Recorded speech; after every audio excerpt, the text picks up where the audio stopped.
नमस्कार दोस्तों, स्वागत है आप सभी का जैविक क्लासेज के ऑनलाइन प्लेटफॉर्म पर। जैसा कि आप सबको पता है, अपन पढ़ रहे हैं रासायनिक अभिक्रियाओं के प्रकार। कुछ जो मुख्य प्रकार थे वो अपन ने पहले पढ़ लिए थे। जैसे कौन कौन से थे? संयोजन अभिक्रिया, वियोजन अभिक्रिया, विस्थापन अभिक्रिया, द्विविस्थापन अभिक्रिया। इसके अलावा अपन ने पढ़ा था उपचयन, अपचयन और रेडॉक्स अभिक्रियाएं। ठीक है, जैसे ही मैंने नाम बोला होगा, आई होप आपके मन में उनकी परिभाषा भी आई होगी और उनके उदाहरण भी आपके मन में आए होंगे।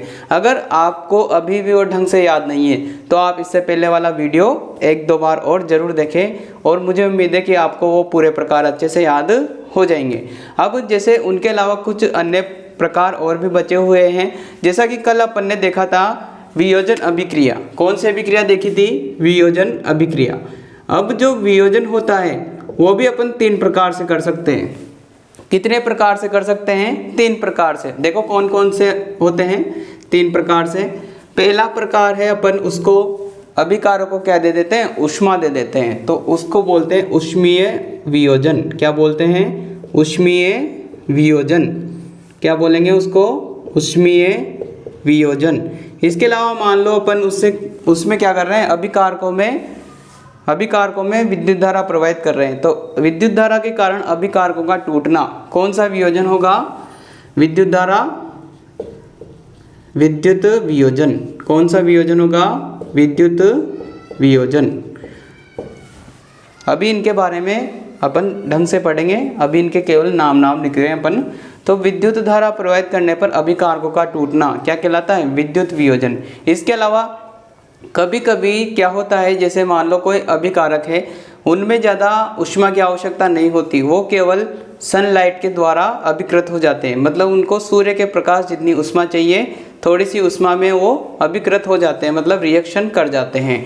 तो जो प्रकाश की उपस्थिति में जो अभिक्रिया होती है, कौन सी वाली? वियोजन वाली। जब कोई अभिकारक सूर्य के प्रकाश की उपस्थिति में अभिकृत हो जाते हैं, तो ऐसे रासायनिक अभिक्रिया क्या कहलाएगी? वो कहलाएगी प्रकाशीय वियोजन। क्या कहलाएगा? प्रकाशीय वियोजन। प्रकाशीय वियोजन। देखो एक बार फिर से इनके बारे में चर्चा करते हैं। अपन ने कल पढ़ा था वियोजन अभिक्रिया। वियोजन अभिक्रिया में क्या होता है? एक अभिकारक होता है, वो कितने उत्पाद बनाता है? टूटकर 2 उत्पाद बनाता है। ये दोनों टूट जाते हैं आपस में। ठीक है, एक अभिकारक था अपने पास, टूटकर कितने उत्पाद बना रहा है? 2 उत्पाद बना रहा है। तो इस अभिक्रिया को कहते हैं अपन वियोजन अभिक्रिया। अब जो ये टूटना होता है, इसको भी तो एनर्जी देनी पड़ती है ना तोड़ने के लिए। तो वह एनर्जी किस किस प्रकार से दी जा सकती है, उस आधार पर इसको 3 भागों में बांटा गया है। पहला तो अपन ऊष्मा देकर, ठीक है, जैसे आग जलाकर ऊष्मा देना ऊष्मीय वियोजन कहलाएगा। अब मान लो जैसे जल का विद्युत अपघटन करते हैं ना अपन, तो हाइड्रोजन और ऑक्सीजन अलग हो जाती है, तो विद्युत धारा के द्वारा अपघटन करना, वियोजन करना क्या कहलाता है? विद्युत वियोजन या विद्युत अपघटन। ठीक है, इसके अलावा मान लो अपन ने उसमें सूर्य के प्रकाश से उसमें वियोजन किया, मतलब वो जो वियोजन अभिक्रिया हो रही थी, यहाँ पर ऊष्मा किसके द्वारा दी अपन ने? सूर्य के प्रकाश के द्वारा, तो उसे कहेंगे प्रकाशीय वियोजन। क्या कहेंगे? प्रकाशीय वियोजन। अब देखते हैं अपन जो ऊष्मीय वियोजन है, ठीक है, ऊष्मीय वियोजन। तो इसका एक उदाहरण लेते हैं अपन। ठीक है, तो एक होता है कैल्शियम कार्बोनेट। जानते हो सब कैल्शियम कार्बोनेट क्या होता है? जानते हो? तो जब इसको ऊष्मा देंगे, इसको क्या करते हैं अपन? ऊष्मा देते हैं, तो ये किस में टूटेगा? Calcium oxide plus CO2। किस में टूटेगा? Calcium oxide plus CO2। तो ये जो उदाहरण है अपना, ये किसका है? ये ऊष्मीय वियोजन का है। इसमें आग जलाकर क्या दी जाती है? ऊष्मा दी जाती है। कैल्शियम कार्बोनेट में जब आग जलाकर ऊष्मा देंगे, अभिक्रिया करवाएंगे, तो क्या बनेगा? कैल्शियम ऑक्साइड प्लस CO2, यानी कि जो CO2 गैस है ये इसमें से निष्कासित होगी। बात करते हैं विद्युत वियोजन की। किसकी? विद्युत वियोजन की। अपन एक बीकर में पानी भरकर थोड़ा सा नमक डाल देते हैं, फिर उसमें जब विद्युत धारा प्रवाहित करवाएंगे, जैसे वो किसका विलयन हो जाएगा? NaCl का। किसका विलयन हो जाएगा? NaCl का। NaCl के विलयन में जब विद्युत धारा प्रवाहित की जाती है, विद्युत धारा प्रवाहित की जाएगी, तो किस में टूट जाएगा? Na और Cl में। किस में टूट जाएगा? Na और Cl में। ये अपन ने रासायनिक अभिक्रिया को क्या कर दिया, संतुलित भी कर दिया, क्योंकि Cl अणु के रूप में विद्यमान होता है प्रकृति में, इसलिए अपन क्या लिखते हैं, Cl2 लिखते हैं। तो ये किसका उदाहरण हो गया, ये विद्युत वियोजन का उदाहरण अपन ने देख लिया। अब बात करते हैं प्रकाशीय अपघटन की या प्रकाशीय वियोजन की। तो ऐसी कौन सी रासायनिक अभिक्रिया है जो प्रकाश की उपस्थिति में हो जाती है, तो देखते हैं AgCl वाली, सिल्वर क्लोराइड। ठीक है, सिल्वर क्लोराइड जब इसका तापीय अपघटन किया जाता है या प्रकाशीय अपघटन किया जाता है या प्रकाशीय वियोजन किया जाता है, तो ये किस में टूटेगा, Ag और Cl2 में। ठीक है, वापस से इसको क्या कर दो, संतुष्ट कर दो, यानी कि संतुलित कर दो। तो ये मैंने 2 यहाँ पर लगा दिए।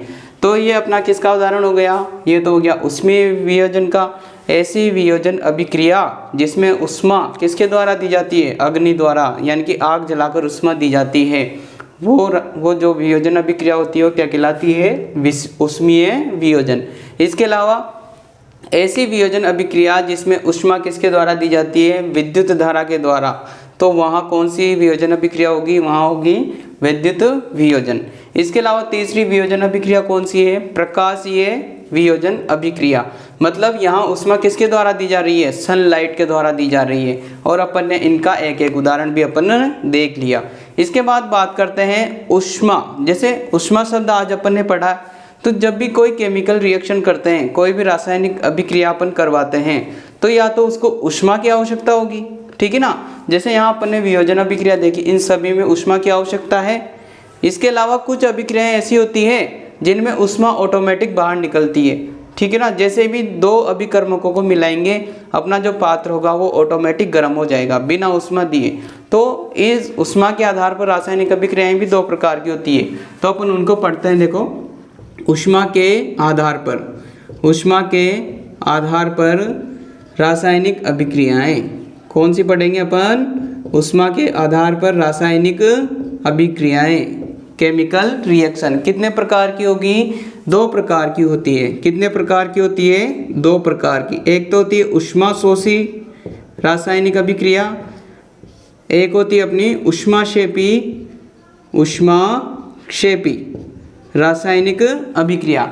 अब यहाँ आपको नाम से ही पता चल रहा होगा, ऊष्माशोषी मतलब ऊष्मा का शोषण करने वाली, ऊष्मा को सोखने वाली, मतलब ऐसी रासायनिक अभिक्रिया जिसको करवाने के लिए ऊष्मा की आवश्यकता होती है, मतलब अपन बाहर से उसको ऊष्मा देते हैं तब वो रासायनिक अभिक्रिया होगी।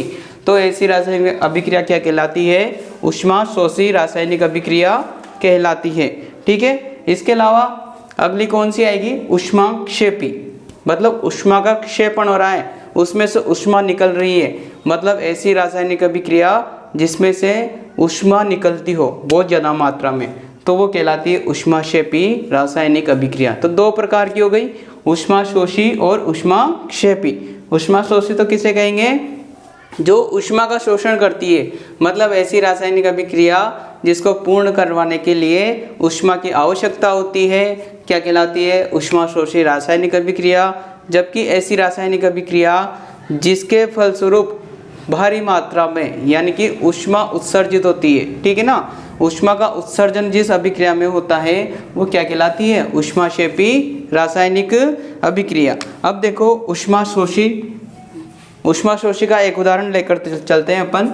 जैसे कि ये नाइट्रोजन है प्लस ऑक्सीजन है, जब नाइट्रोजन और ऑक्सीजन की अभिक्रिया करवाते हैं तो क्या बनता है अपने पास, नाइट्रोजन ऑक्साइड बनता है। क्या बनता है, नाइट्रोजन ऑक्साइड। लेकिन इस रिएक्शन को करवाने के लिए अपन को बाहरी रूप से क्या देनी पड़ेगी, ऊष्मा देनी पड़ेगी। तो यहाँ पर लिख सकते हैं प्लस ऊष्मा, प्लस ऊष्मा ऐसे भी लिख सकते हैं, या फिर यहाँ पर ऐसे का निशान भी अपन बना सकते हैं।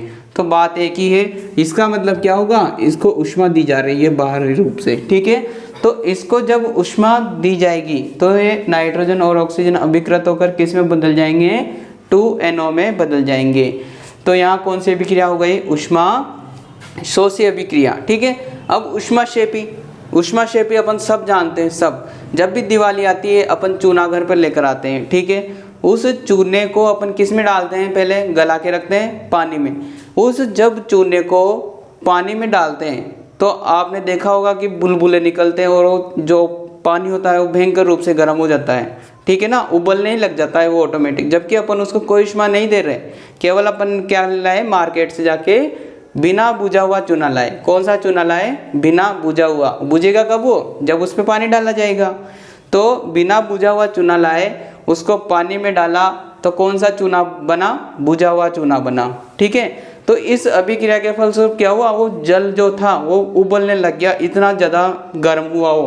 तो वो ऊष्मा कहाँ से आई? वो ऊष्मा रासायनिक अभिक्रिया के द्वारा उत्पन्न हुई है। और वहाँ कौन सी अभिक्रिया होती है? ऊष्माक्षेपी अभिक्रिया होती है। तो उस रासायनिक अभिक्रिया को लिखने का प्रयास करते हैं। जो बिना बुझा हुआ चूना होता है वो होता है कैल्शियम ऑक्साइड। कौन सा होता है? Calcium oxide. प्लस उसको किस में डालते हैं अपन? जल में डालते हैं, ठीक है। H2O में डाला तो क्या बन गया? बुझा हुआ चूना, जिसका सूत्र होता है CaOH का होल ट्वाइस। प्लस क्या निकली अपने पास? ऊष्मा निकली, ठीक है ना। सारा खेल इसी ऊष्मा का है, या तो ऊष्मा ली जाएगी अभिक्रिया के द्वारा या ऊष्मा दी जाएगी अभिक्रिया के द्वारा। तो इस आधार पर, ऊष्मा के आधार पर रासायनिक अभिक्रियाएं कितने प्रकार की हो गई? 2 प्रकार की, ऊष्मा शोषी और ऊष्माक्षेपी। तो सबके एक एक उदाहरण अपन ने देख लिए। आई होप आपको सबको समझ में आया होगा। अगर फिर भी आपको कोई डाउट है तो आप कमेंट बॉक्स में ज़रूर बताएं। Thank you.